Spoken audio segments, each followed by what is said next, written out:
Recording Satsang session on 26th May 1983. Continuing Savitri, Book 2, Canto 2.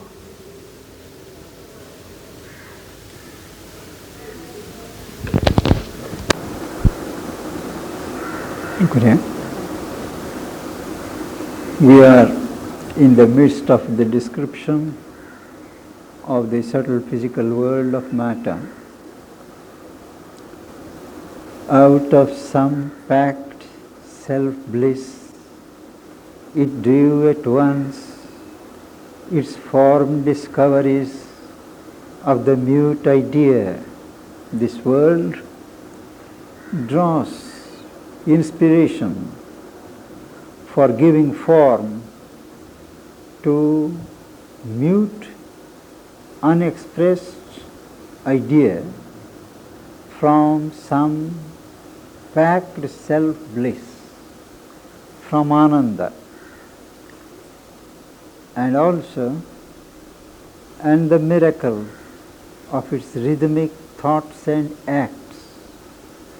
Every act has a rhythm, every thought has a rhythm in its own, and rhythm along with other thoughts. Its clear technique of firm and rounded lives. Each life is well rounded, solid. Its gracious people of inanimate shapes. That is, there are plenty of shapes, plenty of forms, which do not have that pulsating life. They look graceful, they look fine, and glory of breathing bodies like our own. There are breathing bodies, but there are more inanimate shapes, forms. All this Ashwapati sees, amazed, his senses ravished with delight as he sees, as he beholds this world of beauty. All his sense faculties are overpowered with delight. He moved in a divine yet kindred world. The world is truly a divine world, but on that account not something very distant. It is so akin, close to our physical world. That is why he says kindred world. Admiring marvelous forms so near to our own, yet perfect, like the playthings of a god. All things there are so near to our earthly forms, and yet they are perfect. Our things are not perfect, but they are like the toys of a god, deathless in the aspect of mortality. They are truly immortal things. But when it turns to manifestation, even an immortal element has an aspect of seeming mortality. It accepts death,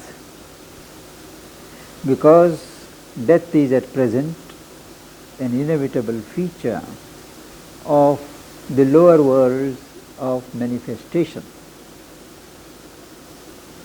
In this narrow and exclusive, in their narrow and exclusive absolutes, the finites ranked supremacies throned abide. That is, in this world,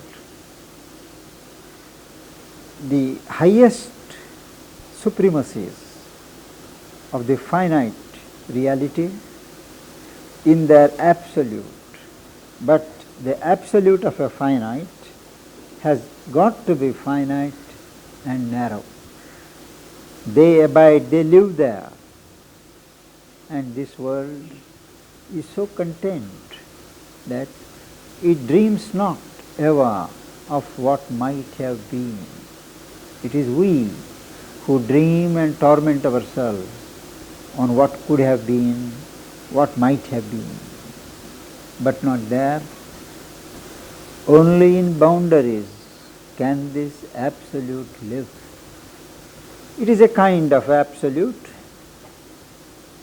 but this absolute can exist within certain boundaries. In a supremeness bound to its own plan. That absoluteness, the supremeness, is bound within a plan, within a frame.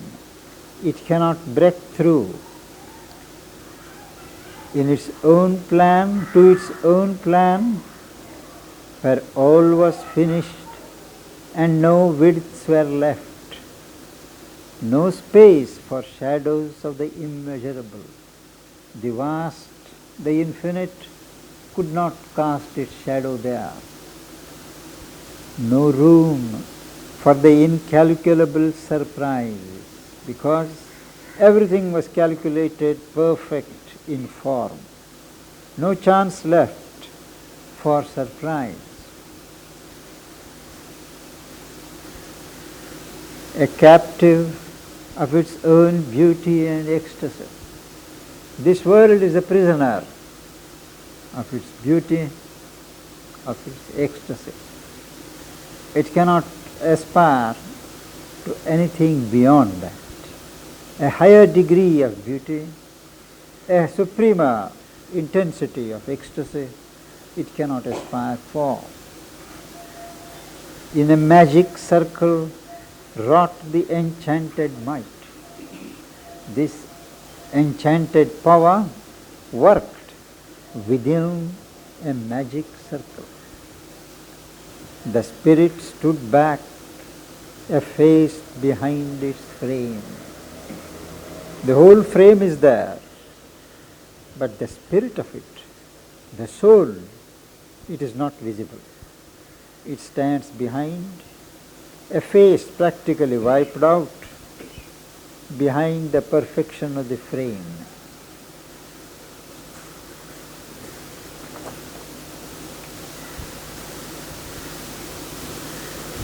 Admired for the bright finality of its lines, a blue horizon limited the soul.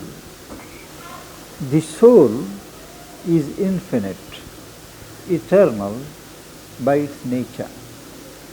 But in accepting the boundaries of the subtle physical world, it is limited by a blue horizon. Beautiful horizon, but it is limiting. And its lines are final. They don't allow the soul to exceed the frame. Thought moved in luminous facilities. I have a doubt whether this word must be felicities or facilities. Of course, I think so. We can explain both ways, but let us take it as felicities. Thought moved in luminous felicities. The outer ideal shallows its swim range, that is, the shallow breadths of the outer ideal were the maximum range where the thought could swim. Implicitly, a thought, an ideal, has its own limitations. It may appear to be high and supreme to our mind, but compared to the truth, an ideal limits if it is exclusive. Life in its boundaries lingered satisfied with the small happiness of the body's acts. That is, It was content. It was satisfied with the small pleasures and happiness of the actions of the body. It didn't seek for anything further. Assigned as force, this description of life in the subtle world, assigned as force to a bound corner mind, the mind in which this life functions as a force is a bound corner. The mind does not expand. Attached to the safe paucity of a room, the limitations, the narrow nature of the room of the little mind gives it a certain safety. And life is attached to it. She did her little works and played and slept and thought not of a greater work undone. Life there is busy with its little movements, with its playful activities, and it goes to sleep. It is not bothered about the much work to be still done. It is satisfied in its own little round. And life here in the subtle world, forgetful of her violent, vast desires in its own world, in the world on earth below, it is driven by desire. But in the subtle physical world, it forgets. Forgetful of the heights to which she rose, her walk was fixed within a radiant groove. It is a groove. It is fixed within that, its walk, though it is a radiant groove. And he has described mind, he has described life, he has described the body. Now he describes the soul. He describes the physical body. The beautiful body of a soul at ease. As for the body, it is a beautiful body of a soul which is restful. And that body, like one who laughs in a sweet and sunlit grove above her, always laughs sweetly, brightly, childlike. She swung in her gold cradle of joy. Joy was the cradle, and childlike, this body swung. The spaces call, the call of outer spaces, reached not her charmed abode, this world. She had no wings for wide and dangerous flight. She was not equipped to go high, to soar high. She faced no peril of sky or of abyss. If you go high, there is the peril of sky. If you go down, there is the peril of the abyss. But here that danger was not there.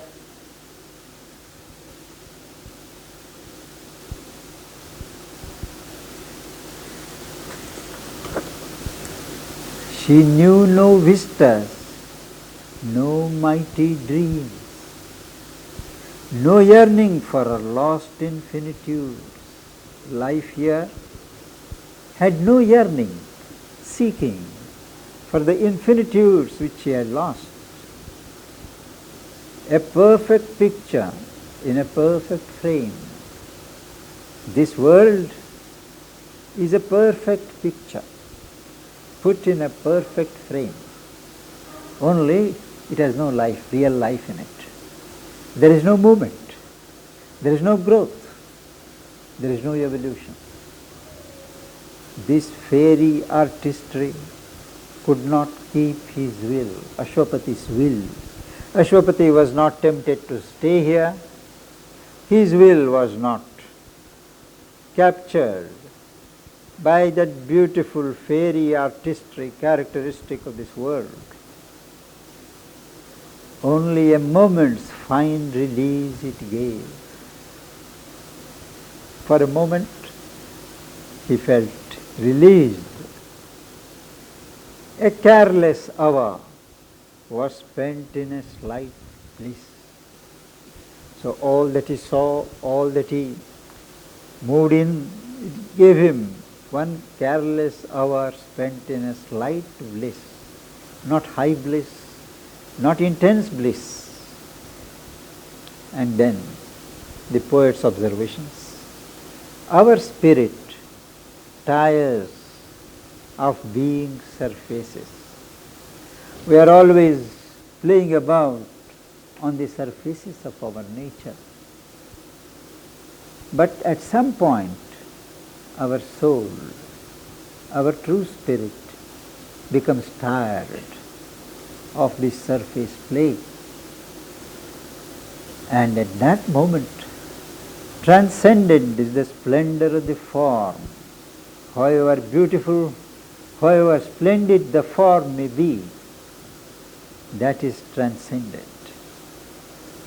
The spirit goes beyond it. It turns to hidden parts and deeper states. The spirit turns inside. It withdraws its vision and gaze from the outer splendor to hidden parts and deeper states.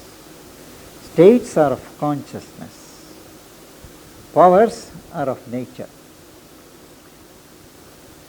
So that's what happens to Ashwapati.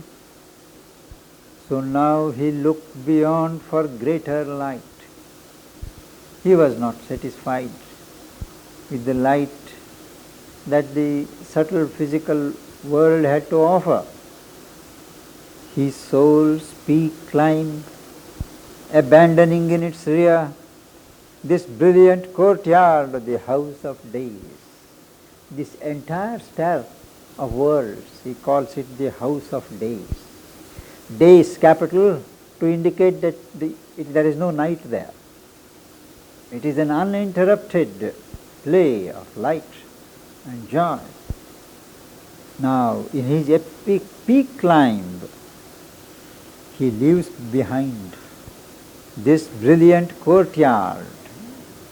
The subtle physical world is only a courtyard, the vestibule of the real house of days.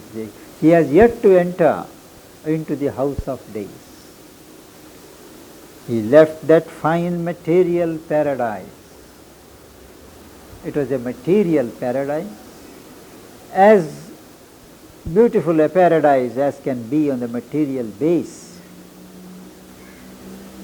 He left because his destiny lay beyond in larger space.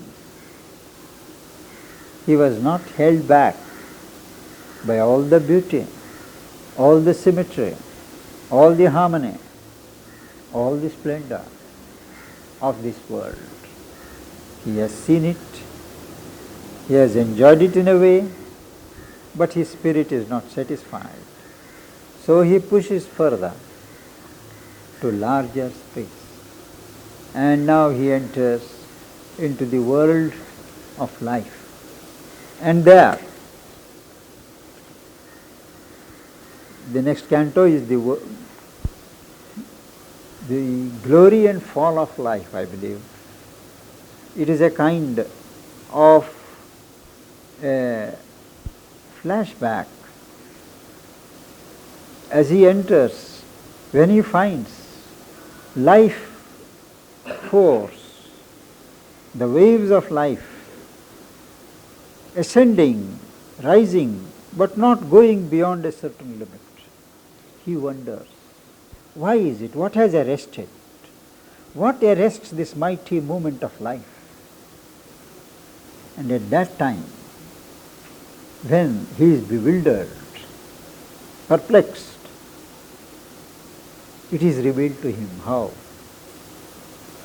When on earth there was a time when there was nothing to inhibit the movement of life in the life world. As long as it was confined to the world of life, Life was majestic.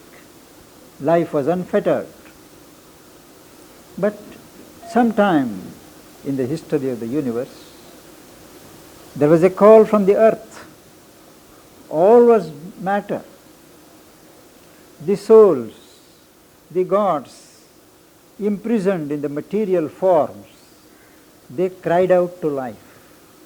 He describes in very poetic imagery how the very gods imprisoned in every fragmented matter, they call for life to come and infuse life here. And in response, the life descends. And the moment the life descends, all creation ran, he says. Till then things were stationary, immobile. But with the descent of life force, the whole creation, green, ran. But at that time, when things were that beautiful, things were picking up beautifully. At that time, he says, a dark antagonist questioned all. Something dark came up from below and questioned, how do you dare to be this way? And it was a force from the inconscient, and it struck and maimed the life force. Thereafter, the life force on earth got maimed, lame. It could not be in its full glory. And Ashwapati gets the clue that it is due to this action from the inconscient black dragon that life has lost its full power. On its own heights, it is different. But as related to this evolving earth, life is maimed. And it is as a result of the fullness of evolution, with the transformation of the inconscient, that the dark element has to be eliminated and life can come into its own. Life can be on earth what it is on its heights only when the complete transformation takes place. That's the revelation that he is given in the next canto.